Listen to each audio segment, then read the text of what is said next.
Está no ar o Show de Bola, o melhor do futebol gaúcho e do mundo. Aqui, o papo é show de bola.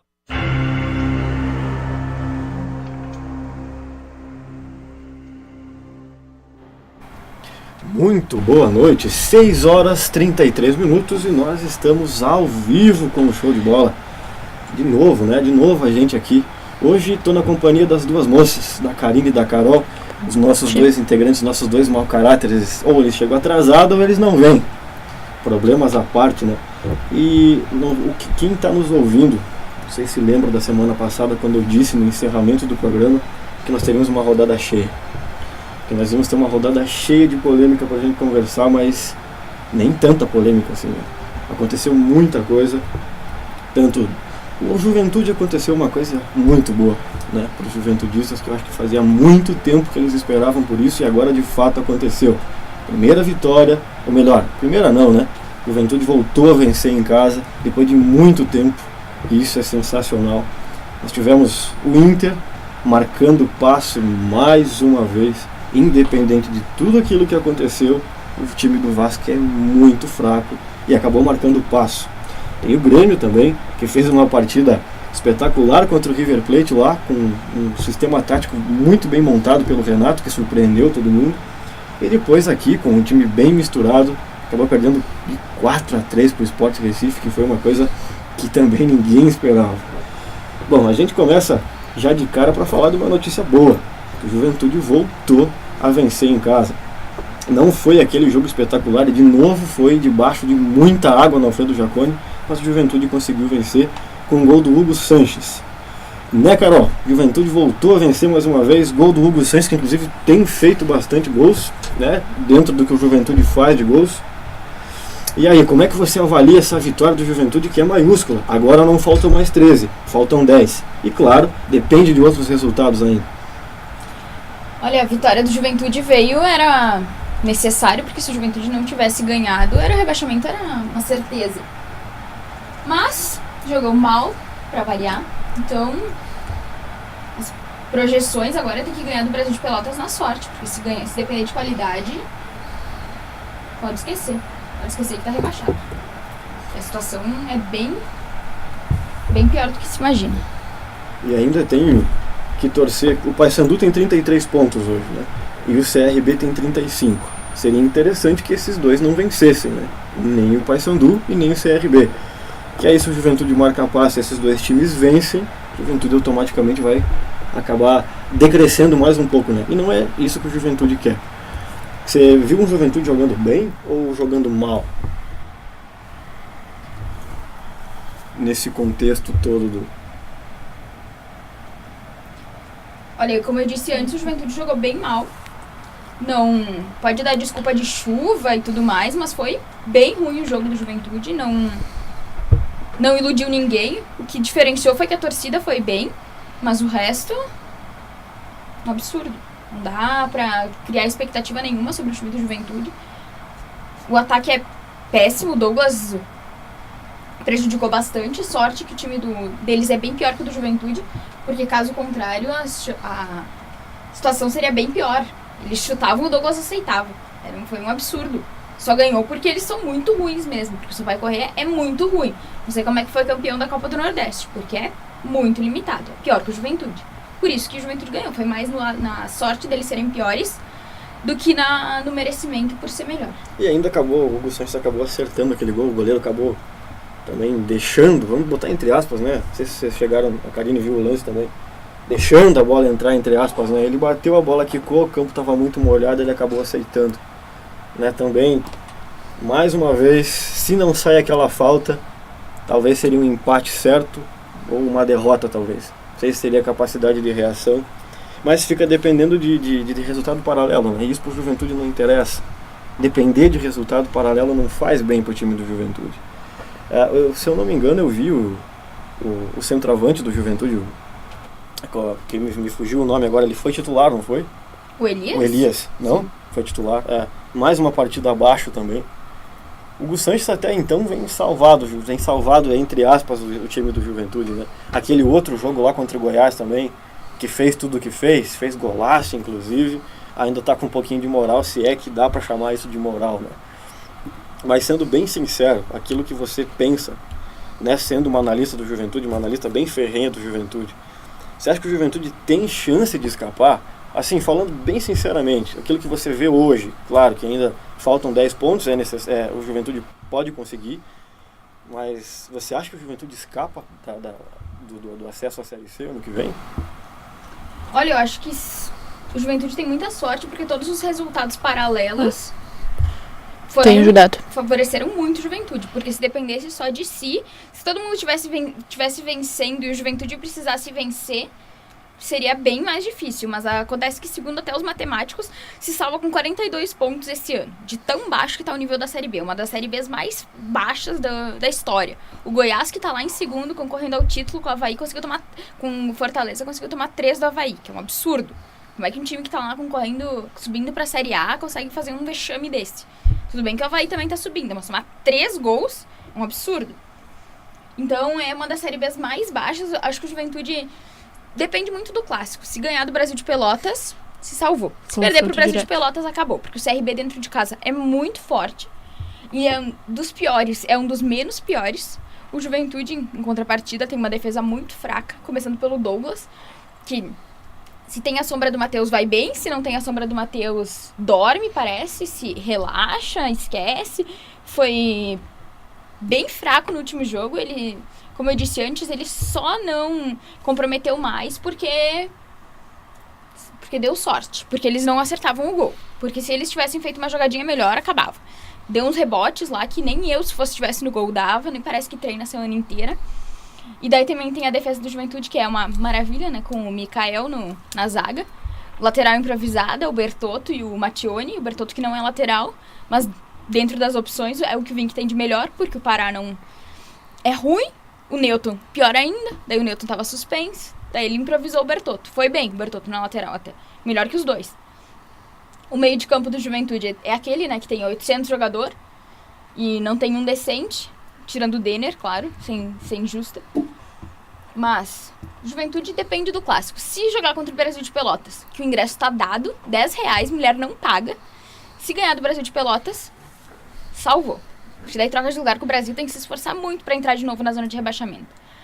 Agora, se conseguir perder pro Brasil de Pelotas dentro de casa, com uma galera na torcida, porque é o que se espera, que espera a direção do Juventude, porque querendo ou não, o horário é ruim, mas não é tanto. Porque é às 9h30, só que todo mundo reclama quando é cedo, porque daí tá todo mundo saindo do trabalho. Então é às 9h30, com ingresso a R$10, mulher não pagando, clássico, gaúcho, não tem desculpa, sabe? Confronto diretíssimo, inclusive. Exato, se o Juventude ganha, troca de lugar com o Brasil de Pelotas. O Brasil de Pelotas entra, o Juventude sai. Aí pra entrar de novo, tem que pelear. E pro Brasil de Pelotas é importantíssimo também, porque se ganha do Juventude, aí desafoga de vez. Né? Claro que ainda tem outras rodadas, mas aí desafoga de uma vez por todas, né? Porque já está um pouquinho acima. E seria muito interessante o Paysandu perder, né? O Paysandu perder, o CRB perder, e o Juventude ter essa vantagem de jogar dentro do Jacone. E aí você falou aquela questão do Goiás, chega a ser esquisito, né? Tomou 3 e o Juventude conseguiu tomar a virada em casa, né? Naquele jogo que a gente comentava semana passada.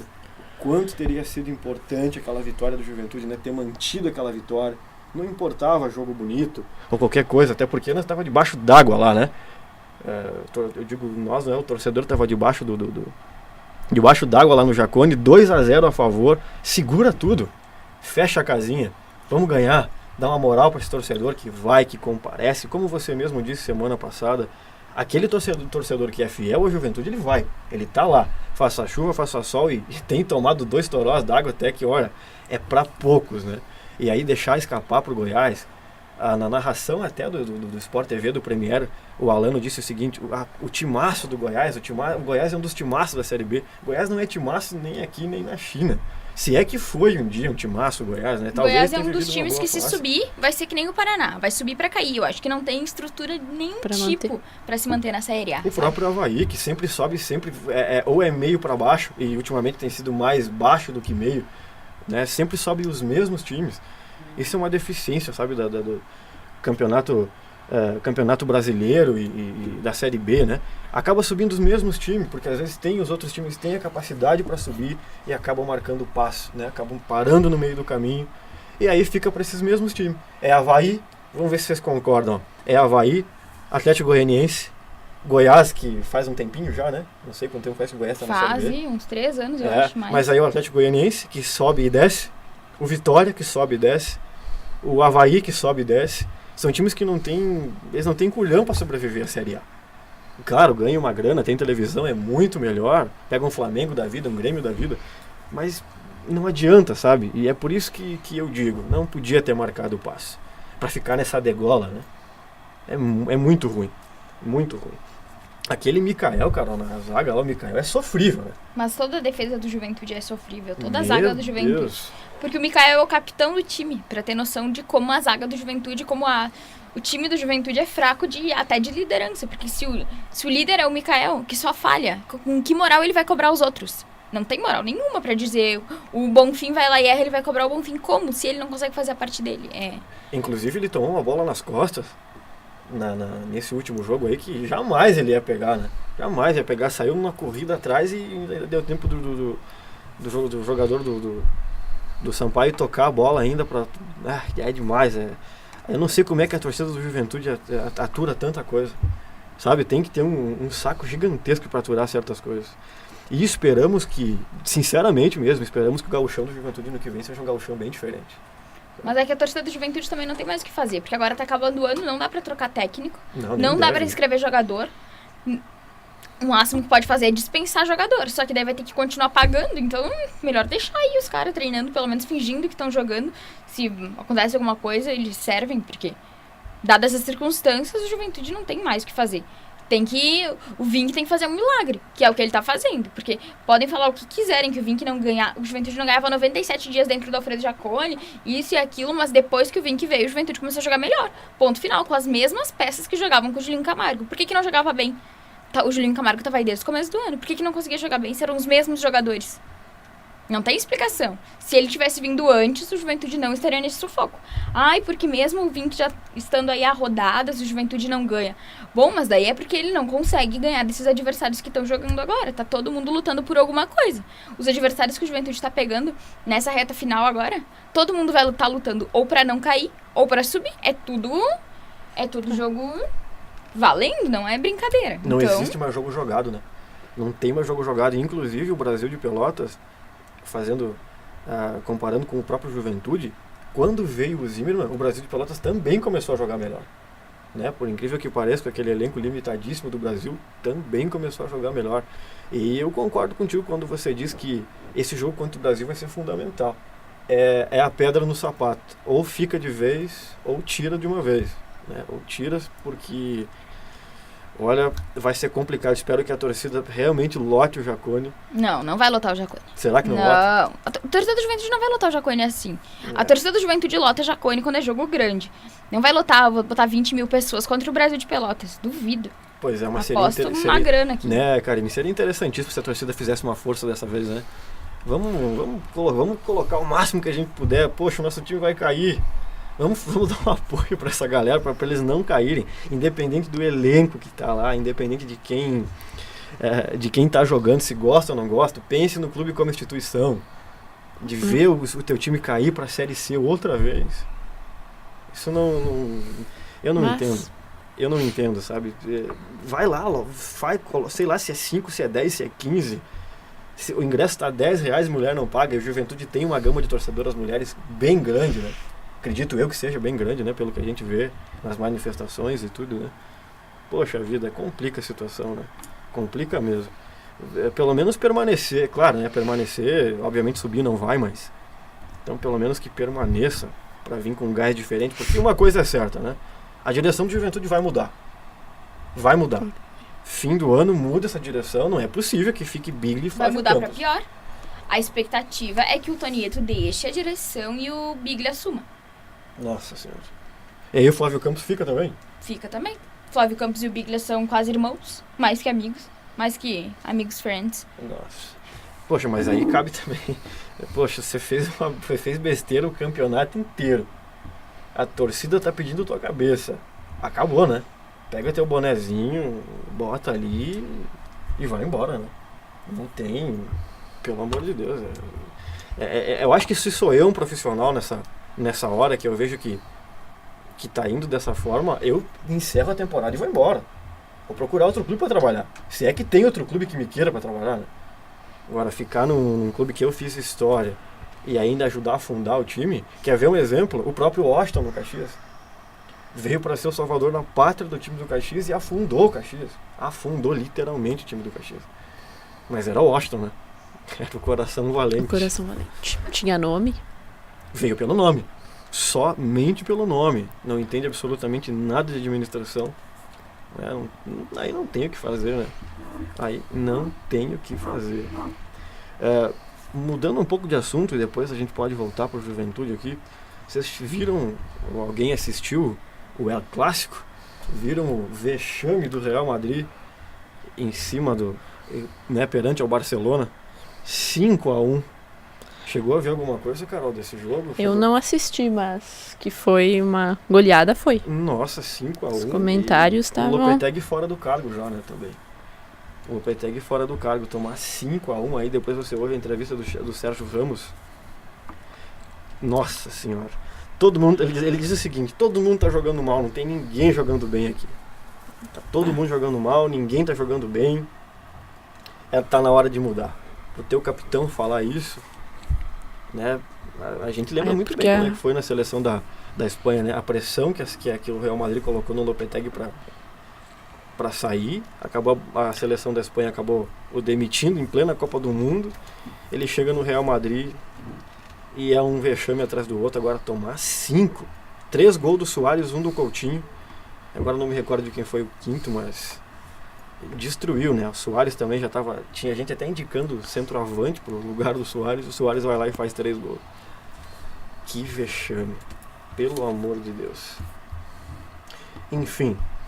Outra coisa também que a gente pode e deve comentar aqui também, e agora, dona Karine Zanardi, isso aqui fica a teu critério. Nem começa. A sua análise do Internacional, aquela análise crítica sobre o Internacional, que é que o Inter marca passo mais uma vez contra o time do Vasco.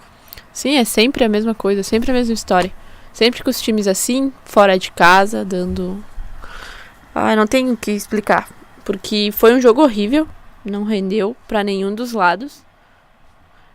E daí tu faz um gol no finalzinho do jogo e consegue me sofrer o pênalti num lance também bem bizarro.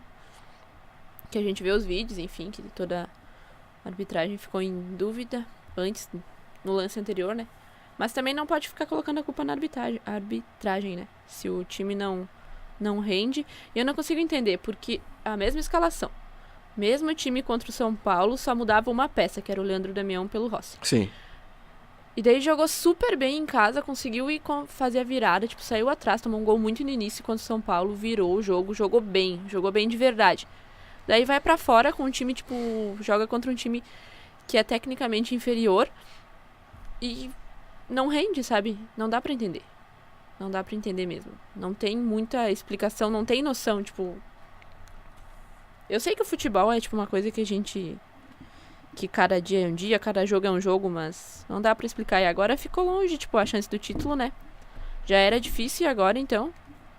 5 pontos, é claro que tudo pode acontecer, mas 5 pontos do Palmeiras e a gente tem que avaliar a sequência também dos dois times.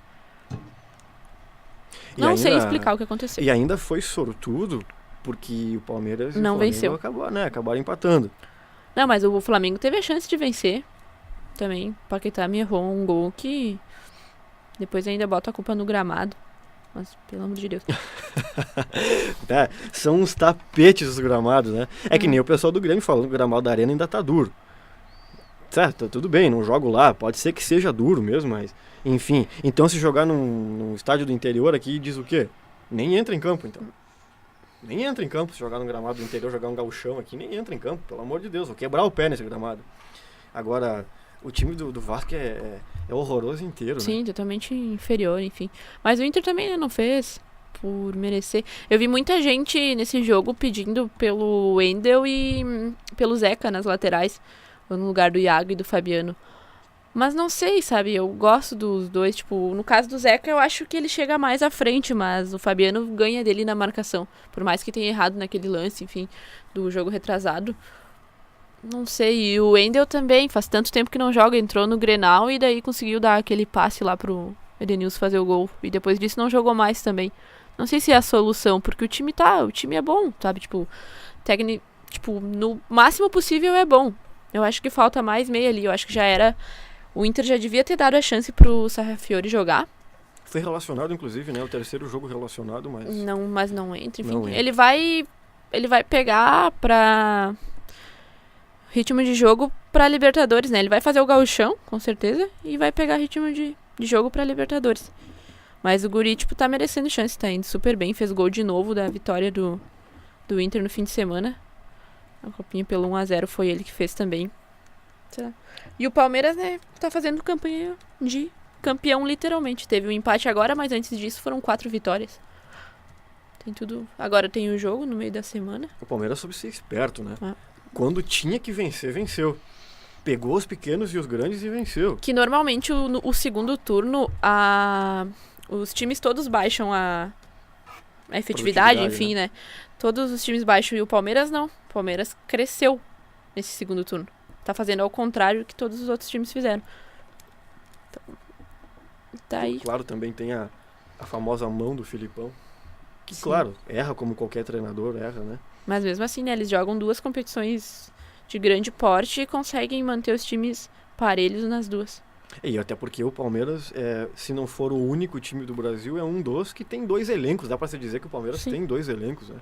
Não tem time reserva e titular. Não tem time reserva, exatamente. Eles têm um time que, condensado, mantém muito bem. E você vê o próprio time do Palmeiras, nesse último jogo aí, você vê que os caras estão extenuados. Eles estão realmente cansados. Dá pra ver que o sistema físico deles tá abaixo. Eles não aguentam mais. Não é fácil disputar 2 competições em altíssimo nível, né? Brigando por título. Claro que agora, contra o Boca Juniors... chegou a semifinal, mas agora ficou difícil. Ficou difícil reverter 2-0, mesmo em casa.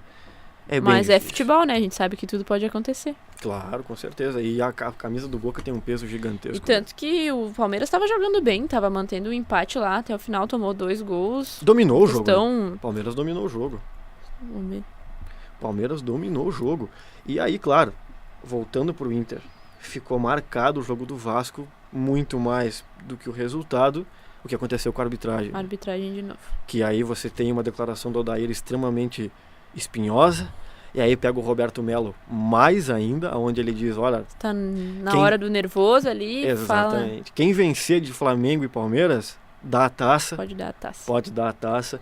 Eu, sinceramente, não acho que o Roberto Melo esteja de todo errado naquilo que ele diz. Quando é difícil fazer futebol, quando você tem um olhar voltado muito mais para Rio e para São Paulo. Principalmente para São Paulo. Né? São Paulo é Corinthians, é Palmeiras, Santos. Claro que em proporções muito maiores, Corinthians e Palmeiras. Né? O São Paulo, obviamente. Mas eu não acho que o Roberto Melo esteja de todo errado quando ele diz aquilo que diz. Porque de fato é. Se você pegar, por exemplo, nossos companheiros jornalistas aí de cima, o próprio jogo do Grêmio contra o River, parece que aquilo era a pauta da hora, né? Ganhou lá fora do River. Aí fala um pouquinho, parece que por obrigação. Claro que às vezes, né, tem que falar um pouco mais quando o programa acontece pós-jogo. Mas aí mas aí quando vai Palmeiras e Boca, Palmeiras perdeu pro Boca. Mas aí você tem um programa quase que inteiro falando da derrota do Palmeiras pro Boca. Né? E de fato, o Roberto Melo tem razão em muita coisa que diz, sim. E aquele lance que originou o pênalti, né? Que lá na origem, eles reclamando da origem do lance, que tinha sido falta no Nico Lopes. O que você acha? Você acha que foi falta de realmente aquele lance em cima do Nico? Olha, eu olhei... não sei te dizer mesmo, porque... É que hoje em dia a arbitragem é muito de... Muda muito de um juiz para outro, né? E a gente percebe né? isso bastante. Então não sei dizer... Não sei, fico bem na dúvida, mas não posso opinar muito, né? Porque senão eu vou estar trocando as coisas aqui, enfim. Mas eu acho que o principal de tudo isso, seja com o Inter ou qualquer outro clube, o que fica é a necessidade o questionamento se o Brasileirão necessita realmente de um árbitro de vídeo. E o quanto isso, vai beneficiar o futebol ou acabar piorando, o nosso futebol tradicional vai se tornar ainda mais dependente de ajudas externas, né? Mas o que a gente vê é que ficou a dúvida. Tipo, esse lance aí, a arbitragem não sabia o que Literalmente, fazer. não sabia o que fazer. Não sabia o que fazer. Não sabia o que fazer. Sinceramente, eu acho que foi falta em cima do Nico. Sabe? Tinha 2 jogadores em cima, ele estava muito à frente. E aí foi, pra mim, né? Não sou especialista de arbitragem, nem perto disso, mas pra mim foi claramente puxado. Aí tem aquela mão por trás, aquela puxada do Nico, daí ele dá aquela meio que... Eles ficam se trancando Fica se ali, trancando, enfim, exatamente. Aí não sabe se fica, não sabe se vai. Aí, claro, tem a roubada de bola depois. E aí sim, né? Eu, ouvindo também o jogo pela Gaúcha, comentarista de arbitragem da Gaúcha, que é o Diário Vasconcelos, diz, pelo amor de Deus, aonde que aquilo é pênalti? É que ele estica o Cuesta, ele estica a perna, ele faz um movimento com a perna. Só que o jogador o jogador do Vasco cai antes do contato. Claro, ele valoriza, né? Ele cai Total. antes do contato, mas é claro que, tipo, o Cuesta também foi bem imprudente, né? Enfim, tu abre a perna dentro da área, é certo que o jogador vai fazer isso. Exatamente, malandro, né? E num lance de interpretação, o que sobra, né? O árbitro vai olhar e vai dar pênalti. Mas, infelizmente, né? Se você agora você tem que pegar em cima ali, né? Pra ver se realmente não foi o pênalti, enfim. Mas a gente vai discutir um pouquinho mais disso depois do intervalo. A gente volta, são 6h58 e a gente volta daqui a pouquinho.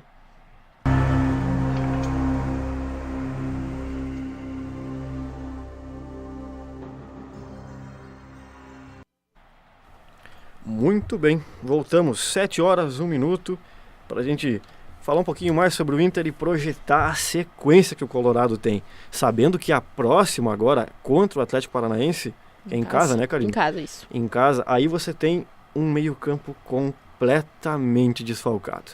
O Inter não tem Dourado e Edenilson. Dourado e Edenilson. E tem mais alguém de desfalque aí? O Damião fora do... O Damião e o Potker ficaram fora do treino de hoje e o Alves também tá suspenso.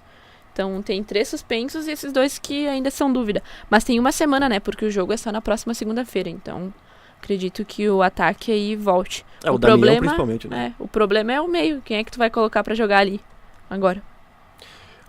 O volante. O Leandro Damião foi poupado porque ele nem era lesão, mas ele sentiu um desconforto, né? Então acharam melhor dar uma poupada no Damião para segurar para a próxima sequência, né?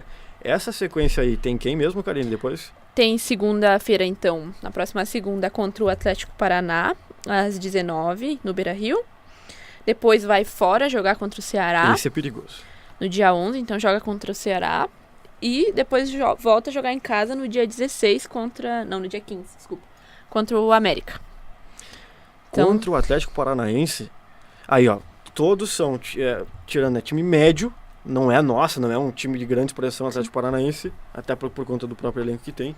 Ceará vai ser muito complicado, porque o Lisca tá fazendo crime. Sim, o Lisca tá fazendo crime. Lá eles enchem o estádio e... o bicho pega, né? E eles estão numa ascensão muito grande com o Lisca, né? América Mineiro já praticamente tá fechando o caixão. Não vai ficar na Série A. É bem provável que não fique na Série A. E aí aqui, claro, se o Inter fazer uma gordura interessante, é chegar no América Mineiro ali e descer o sarrafo, né? Não tem muito o que fazer, e aquilo que você disse, né? É a hora de botar esse menino jogar, né? Tem que botar o Sarrafiori jogar, é a hora, imagina. Se não jogar em algum desses 3 jogos, se não jogar segunda-feira que vem, que não tem o meio ali, enfim, pode fazer um time jogar mais pra frente, pra ir em busca da vitória mesmo. Se não jogar agora, não joga mais esse ano. No time principal. Com certeza, não. Só que é engraçado a gente analisar que o Inter vai melhor, joga melhor e tem resultados mais positivos contra os times que a gente considera de grande expressão. Venceu o Corinthians, venceu o São Paulo, venceu o Grêmio nos últimos... O Grêmio ainda foi nesse segundo turno, né? Então... Mas exatamente, mas é bem por aí que funciona. Marca a passe contra não tem que marcar. Ou seja, você tem... Mas isso já vem de tempos, meu Deus. Claro, com certeza. É sempre contra os mesmos. Com certeza. O esquema do Inter permanece o mesmo. É aquele mesmo esquema. Não sabemos agora, nessa próxima segunda, se o Odair não vai ter que mexer no esquema. De repente ele vai ter que improvisar alguém ali no meio também. Ele já colocou tantas vezes o Zeca jogar mais centralizado. Pode ser uma opção. Não é a melhor, né? Mas sei. pode ser uma opção. Até porque alguma coisa ele vai ter que fazer. Mas na falta de tu, vai tu mesmo. Ele joga no 4-1-4-1 e o homem que defende a frente da zaga é o Rodrigo Dourado, que tá numa fase excelente também, né? Rodrigo Dourado. Aí naquela linha de 4, o Edenilson joga muito mais de meia, né? Do que. Claro, Mas que também volta tá pra numa fase defender, muito né? boa. Sim, com Também. certeza. Corre demais, gente. Corre demais. Edenilson se identificou com tudo isso, né? Edenilson conseguiu realmente se identificar com a torcida do Inter e com o estilo que o Odair busca de jogo, né? Tem jogadores que se você busca, entre aspas, inventar um pouco mais com ele dentro de campo, esquece. Ele não rende. Ele não rende. Tem jogadores assim no próprio Grêmio. Né? No próprio Grêmio, se você começar a inventar muito com ele, ele não rende. Agora, o Odair também tem algumas coisas aí que... Por exemplo, Nico Lopes de centroavante. Não é por aí que funciona, né? Nico Lopes de centroavante não dá. Ele se movimenta muito, ele é um jogador de movimentação. Botar o Nico Lopes cravado lá na frente, ele não gosta daquilo. O jogador não se sente bem jogando na frente, né? É a mesma coisa que fazer o Damião jogar de meia. Ou de falso 9. O Damião é centroavante. O Damião, né? O lugar dele é na área. É na área. Ele tem tamanho para isso. Embora ele não goste de ser chamado assim, mas ele é o centroavante trombador. Né? Ele é o cara trombador. Ele é o cara que tá ali para bater, para empurrar, para trombar, e faz isso muito bem, né? Eu sou, assim, sempre gostei do futebol do Damião, do estilo dele como centroavante, e sou bem sincero em dizer que é um dos melhores, assim, que tem no país hoje, centroavante, sabe? Um cara que incomoda bastante. E claro, vai ter, o Inter também já tá de novo lutando para trazer o Guerreiro o quanto antes, né? Tem, de novo, saiu o advogado dele, falou que vai atrás, vir para voltar a jogar, mas... É uma incógnita ainda, né? Isso vai longe. Essa história aí vai longe. Guerreiro é uma incógnita. E aí, claro, desses 3 jogos aí contra Atlético Paranaense, contra Ceará e contra América Mineiro, eu diria que pelo menos esses em casa Os dois. são obrigações. Obrigações, claro, dependendo de outros resultados. Até porque o Inter é obrigação mesmo assim, né, Karine? Mesmo que o Inter não brigue mais por título... Tem que manter. Tem que manter. Aí você... agora a gente não briga mais por título, então não tem mais nada a ver. Vamos parar lá na 5ª posição, 4ª posição. Não, tem que brigar para se manter lá em cima. Contra o Ceará é uma outra conversa. Sim, classificação direta também, Claro. A Libertadores é importante. Com certeza. Então tem que manter. Com certeza. O Odair vai ter um pepino no meio campo, sim, contra o Atlético Paranaense. Mas assim... entra em campo focado para poder... É claro que, como a gente dizia, não tem jogo jogado, mas entra em campo para fazer o serviço contra o Atlético Paranaense. Que também não é nem um bicho-papão, né? Sim. Tá longe de ser o bicho-papão. Contra o Ceará do Lisca lá, depois é outros 500. Outros 500. Tá embalado. Pensar jogo a jogo, né? Tem que esperar jogar esse para depois pensar contra o jogo do Ceará. Não adianta dar o passo maior que a perna. E o pior de tudo é que se marca passo de novo... aí a coisa começa a ficar mais afunilada. E aquela tranquilidade que o Odair pensava que tinha antes, já não tem mais. Porque a gente sabe, jogador de futebol é ser humano, né? A coisa vai afunilando, o cara vai ficando cada vez mais pressionado. Né? Mas claro, né, como a gente sempre disse, aquilo que fez o Inter... né, Neste ano foi sensacional. E há de se falar que sim. Era inimaginável. Inimaginável, claro, com certeza. O torcedor tem que levantar e bater palma pelo que o Inter fez, pelo que o Odair fez também, que tudo isso é graças ao Papito, como eles chamam, né? Que conseguiu trazer o time, conseguiu fazer esse time jogar bem. Conseguiu, criar o grupo, trazer o grupo pra si. E querendo ou não, um treinador que estava desacreditado, né? Que não era, no início do ano não era a opção e conseguiu realmente trabalhar. E agora tem o grupo na mão, sabe? E você ouviu a entrevista coletiva dele depois do jogo? Parte só. Você ouviu a hora que ele diz, eu era um treinador desacreditado. Que todo mundo dizia, o Odair vai ser só por um tempo e depois ele vai ser mandado embora. E aí ele dá aquela corneteada, aquela alfinetada e diz que não, ele, e obviamente que tem que permanecer, né? O Inter não vai ser imbecil de chegar ao final do ano e dizer, o Odair não... Ou começa o gauchão, sabe aquela coisa de gauchão? Começa lá o gauchão, aí vem jogar aqui contra o Juventude, por exemplo. Aí perde pro Juventude aqui. Aí não pode mais, aí demite o técnico. Não, né? Deixa, tá bacana, o Inter tá conseguindo se manter nesse esquema. É bem provável que jogadores virão e jogadores irão, né? A parte de trás do Inter tá muito sólida. Marcelo Lomba não sai da titularidade tão cedo. Não é possível que o Danilo só simplesmente quando chega e assuma a titularidade não vai fazer. Não, isso não. O Cuesta tá jogando bem também. Moledo nem se fala, foi o cara que ajeitou a parte de trás do Inter, né? Uhum. Dourado, capitão, Então, é o cara da frente da indiscutível. zaga, indiscutível. Edenilson jogando muito bem. D'Alessandro voltando. Claro, o Patrick tá com rendimento mais abaixo, mas... né? Sim, o Patrick caiu muito. Jogou no primeiro turno também muito bem, mas agora caiu. Baixou o rendimento. Mas é que vai ter que, como a gente falou, né? Já tem que começar a pensar em nomes pro ano que vem para essa questão de criação. Ou começar a trazer os meninos. Igual. O Sarrafiori, né? O Sarrafiori é um dos grandes, vamos dizer assim, nomes que o Inter trouxe para que realmente pudesse fazer alguma coisa diferente. Já tem uma lista grande dos jogadores que, tipo, devem retornar, tipo, pro Inter em Dos 2019, emprestados? do pessoal que tá Quer passar emprestado. para nós? Sim, tem o Alisson Farias, que tá no Curitiba, Tá. né, o atacante, então. Tem o alemão, o lateral, que tá lá na Coreia. O Andrigo também tá no Sport. O Brenner, tá emprestado pro Botafogo. O Cláudio Vinck, pro Sport. O Eduardo, que é o zagueiro, tá no Figueirense agora. O Gustavo Ferrares, que também é meia, tá no Figueirense. Tem o Ortiz, outro zagueiro, que tá no Sport. E tem os outros, pessoal, o Marcinho, que é atacante também, tá no Fortaleza. E o Mossoró, que tá no Brasil de Pelotas. Muitos desses jogadores vão voltar, tipo, a ser emprestados de novo e não vão ficar no time principal ali, né? Com o time do Inter vão voltar a outros empréstimos, enfim. E tem aqueles que fazem parte do elenco e que provavelmente devem sair que devem também, finalizar. né? Que o Inter deve emprestar, que o Inter deve, sei lá, vender. Assim como tem muita gente que fala também que o Charles não é uma boa opção para que fique, né? Ou para que assuma o lugar de alguém, enfim, né? Aí eu coloco um pouquinho do dedo da mídia, da imprensa, principalmente do Rio Grande do Sul, né? Lembra quando o Charles começou a jogar? Do que o Charles era chamado? De Príncipe Charles. De Príncipe Charles. Será que isso não contribui Ele também? era comparado com o Arangues, quando jogava no Inter também. E o Arangues também, né?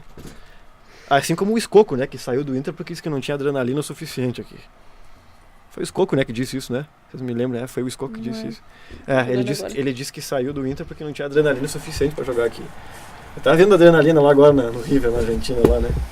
Né, senhor Vitor Socorro? Tu chegou no horário do programa, chegou no horário certo hoje. Sempre pontual. Sempre pontual. A gente tá finalizando o Inter agora. Sempre pontual. Então, cheguei na hora. Você quer fazer alguma... A gente tava discutiu bastante sobre o Inter, inclusive, sobre que marcou o passo mais uma vez contra o time do Vasco. Teve aquela polêmica da arbitragem que a gente comentou. Você pode comentar, sabe? Fica à vontade para comentar. E aí tem dois fatores, né? A arbitragem e ter marcado o passe contra um time horrível que nem o Vasco. E aí? Cara, a arbitragem, eu sinceramente acho que acontece com todos os clubes. O Inter, eu acho que teve a má sorte de acontecer justamente 2 vezes seguidas. 2 empates. E ele não finalzinho conseguiu do jogo, vencer. E aí, ao mesmo tempo, no final do campeonato, assim. Então, pesa mais. Mas o Inter teve... Assim, se fosse alguma coisa de alguém querendo prejudicar o Inter não teria sido ajudado contra o Vitória, contra o Corinthians. Então, tipo, é despreparo dos caras mesmo. O Ricardo Marques, o que aconteceu no jogo Caxias e 13 aqui? O que aconteceu no final daquele jogo? E sempre nos finais, né? E quem que era o juiz aquela vez? Gosta de atuar nos finais, né? Então, assim, ele... Cara, Ricardo Marques é assim, e eu acho que é um problema da arbitragem, até não profissionalizar esses caras aí, não tem jeito. E o árbitro de vídeo? Assim como diz Roberto Melo, que vai fazer uma petição entre os clubes. Eu acho errado colocar agora. O VAR agora. Não agora, né? Eu Imagina. acho que pro ano que vem, cara, pra mim é válido. Infelizmente tiveram clubes que votaram contra. Grêmio e Inter, graças a Deus, votaram a favor, né? Mas eu acho que pro ano que vem só, esses últimos jogos aí.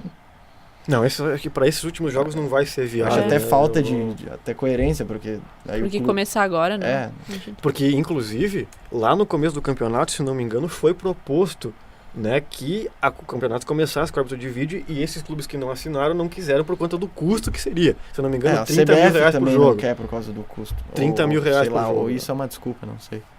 Mas que vai diminuir bastante esses erros, vai, né? Não vamos dizer que o VAR aqui seja Mas nossa, será que a CBF Deus, quer diminuir?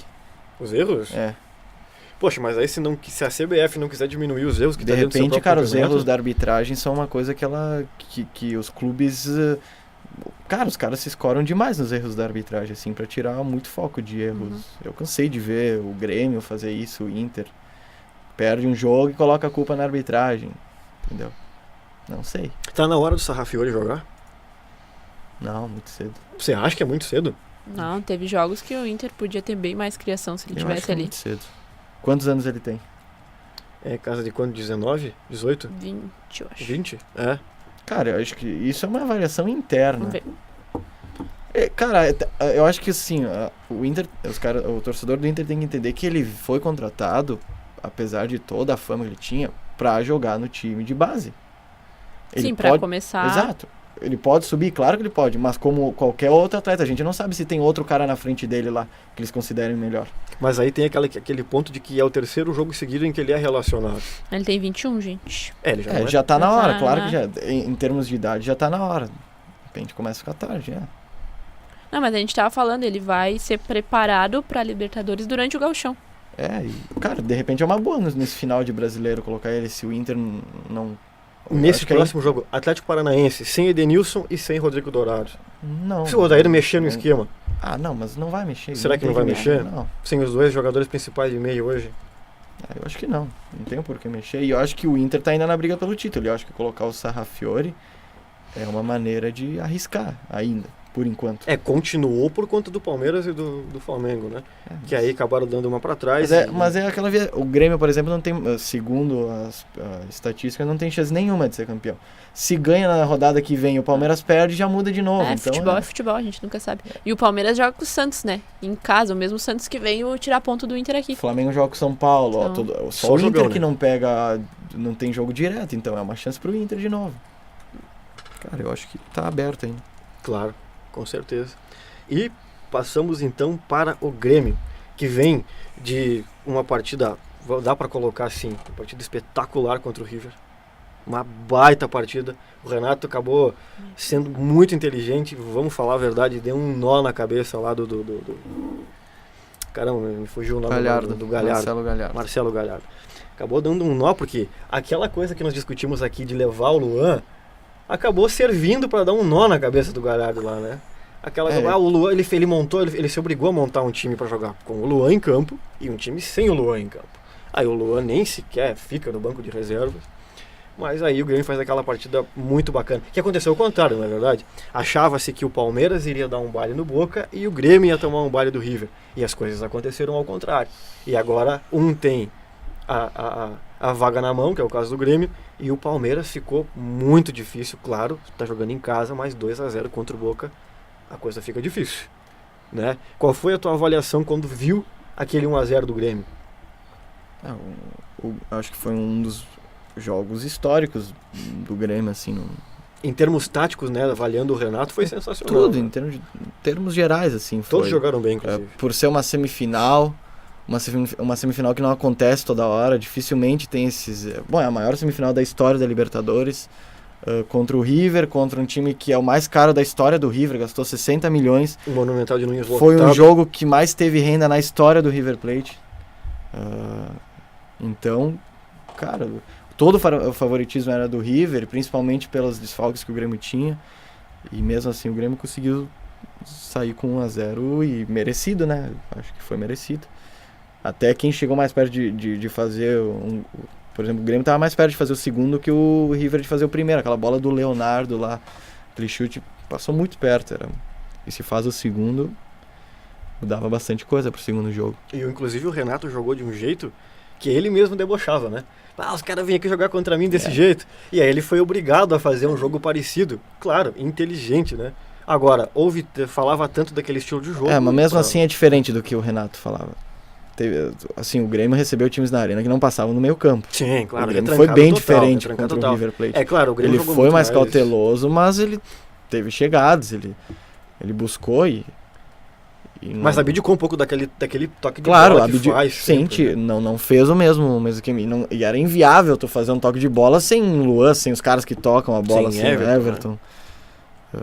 Então, assim, uma vitória épica, eu acho, do Grêmio, independente do que acontecer amanhã. Se o Grêmio for eliminado, eu acho que independente disso já tá na história. O Grêmio ganhou lá, um time que todo mundo dizia que ia amassar o Grêmio. O próprio técnico do River falou que o River ia ser avassalador em casa. Então... Até começou mais interessante, mas logo mas não foi. O River, a melhor chance foi uma cabeçada do Maidana. que foi por cima do gol. Aquela que o Kahneman acabou deixando ele É, passar, que eles né? dois se empurraram e aí o Maidana saiu livre. Tirando isso, todos os chutes de fora da área. Inclusive, eu achei o Marcelo Groy espalmou todas as bolas que veio, ele não agarrou uma, né? Botava toda pra escanteio. Então, E aí, você falou no Maidana e o Kahneman. Kahneman não joga amanhã. É Bressan ou Paulo Miranda?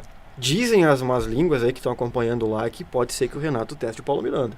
eu tenho informações que é o Bressan. O Bressan. Bom, Tem o Bressan informações que é o Bressan. tem sido o homem. E confiança principalmente por quê? Porque o Paulo Miranda, ele é reserva do Jeromel e o Bressan é reserva do Kahneman pelo lado que joga. Exatamente. Essa Aí se entra o Paulo Miranda, vai jogar com o Jeromel, vai ter que inverter o lado pra jogar. é isso né? aí. Porque o Só Paulo que Miranda é lateral, não né? faz sentido nenhum o Bressan ter jogado no sábado. É isso que me deixou um pouco... Eu tinha certeza que o Paulo Miranda, que é o Bressan, aliás. Antes do jogo contra o Sport, eu tinha certeza que pra terça-feira ia o Bressan. Com o Bressan em campo contra o Sport, eu já... Porque vai saber se o Bressan se machuca sábado. Entendeu? Eu não entendi essa colocação do Renato, mas... O Zé Alberto Andrade disse que o Renato testou o Paulo Miranda no time titular, porque ele também faz função de lateral, né? Pode fazer um apoio a mais aí. Eu preferia que fosse o Paulo, mas assim, Mas aí não inverte acho o que lado, se né? for o Bressan seja todo esse desespero. Não sei. Mas teve um jogo aí que não sei se jogou Bressan e Jeromel, em que o Bressan estava perdendo todas as bolas pelo lado dele e o Renato inverteu. Colocou o Jeromel do lado do Bressan e o Bressan do lado do Jeromel. Aí a coisa deu uma ajeitada. Foi contra o Palmeiras, não foi? Exatamente. Sim, mas é que aquele jogo também o Bressan, tudo de errado que ele podia fazer num jogo, ele fez. Ele deu o balão errado, ele fez falta, ele perdeu. E, cara, era um jogo que o Grêmio tava muito mais exposto, tá? Era Maicon e Cícero no meio. Bem O lento, Grêmio não inclusive. tinha vantagem nenhuma, tinha que ir lá pra ganhar porque era briga pelo título, então o Bressan tava muito mais exposto. Amanhã vai ter Michel, vai ter Ramiro, o Grêmio vai estar muito mais encorpado amanhã. Que time você projeta pro Grêmio amanhã? Começa Marcelo Groi, Marcelo, aí na lateral já tem uma dúvida, né? Leonardo ou Léo Moura? Eu iria com o Leonardo, mas o Léo Moura não jogou sábado, então tu fica nessa E dúvida. o Renato assim. geralmente faz isso, né? É, Aquele trato que ele tem com o Léo Moura. eu Se acho não que joga um independente jogo, de quem joga o ir, outro. vai bem. Acho que o Grêmio tá bem servido aí, independente de quem for. A zaga aí, essa dúvida aí, entre o Jeromel com certeza, e aí eu acho que olha, poucas chances de ele colocar o Michel, que nem tem pessoas falando, eu acho que ele não vai mexer muito no esquema se colocar o Michel. E o Cortez na lateral. Sim. No meio, Maicon, Michel, acredito que vá o Ramiro, Cícero, Alisson, e na frente o Everton. Ou o Alisson, não sei quem faria esse falso 9. Ele pode colocar Aí- o Jael também. Mas aí ele volta pro 4-2-3-1, né? Sim, Pro de habitual. qualquer maneira ele vai voltar para esse esquema aí, independente se for com o Jael ou se for com outro jogador. E aí é uma dúvida interessante. Quem faria melhor o falso 9? O Alisson ou o Everton?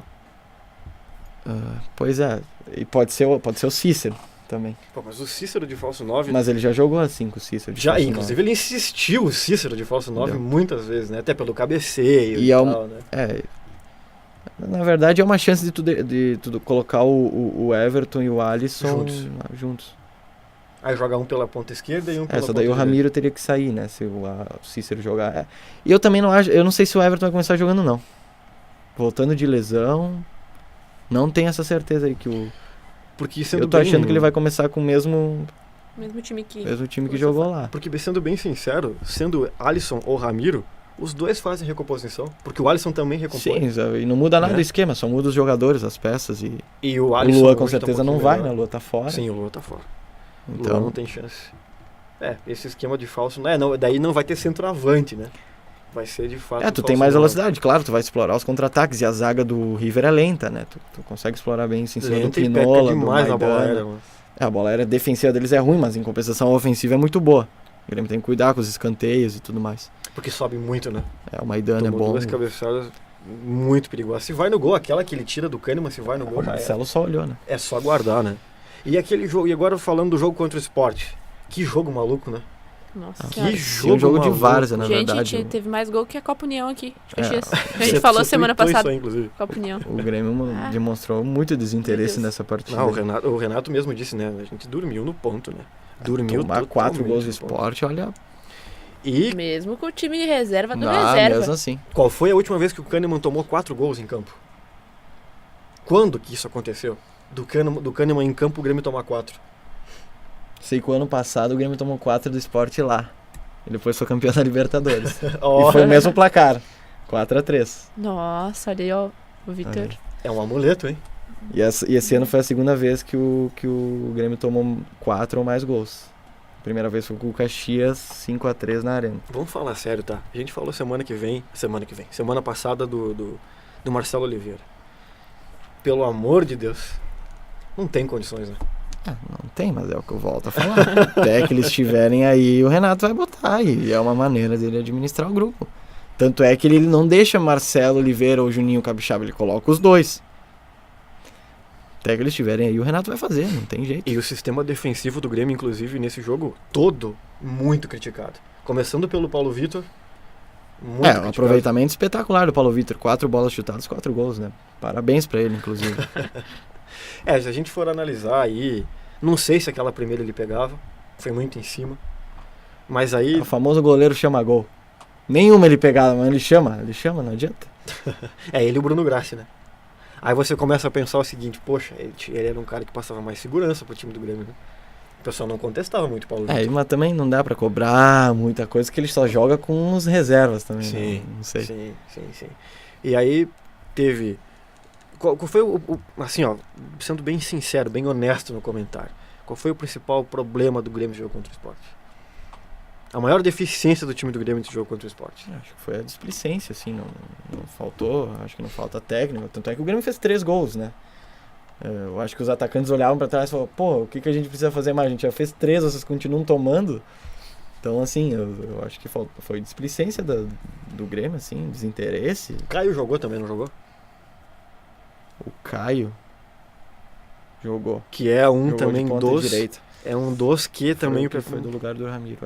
O Caio, eu vou te dizer que como ele tá jogando agora pelo lado direito, ele rende mais do que como volante. Porque como volante é terrível, né?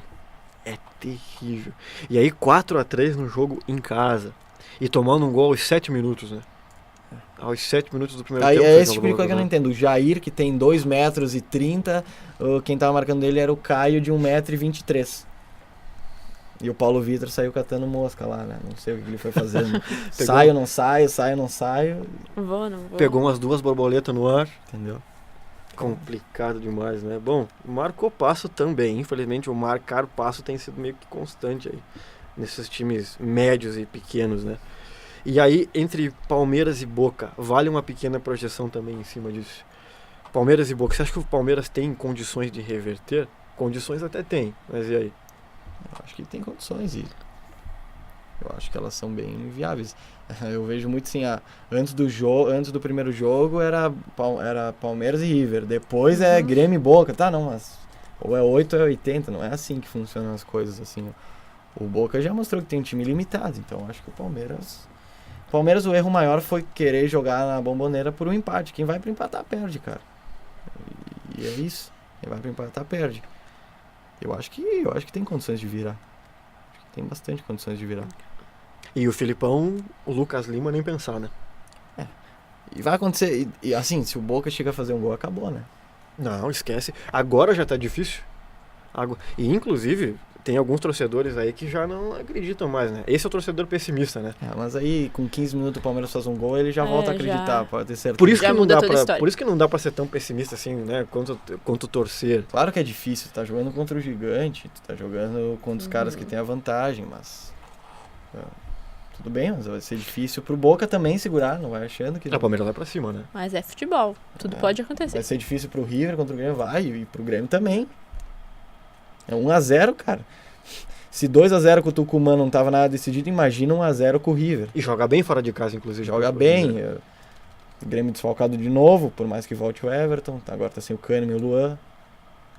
Então, cara, tudo em aberto. Porque aí você perde uma peça num lado, e aí arruma no outro, Recupera volta, no né? cobertor curto. Eu comentei isso com a Karine, antes, falando do time do Palmeiras, vendo ali que esse último jogo tava extenuado o time do Palmeiras. Você vê que o limite físico chegou.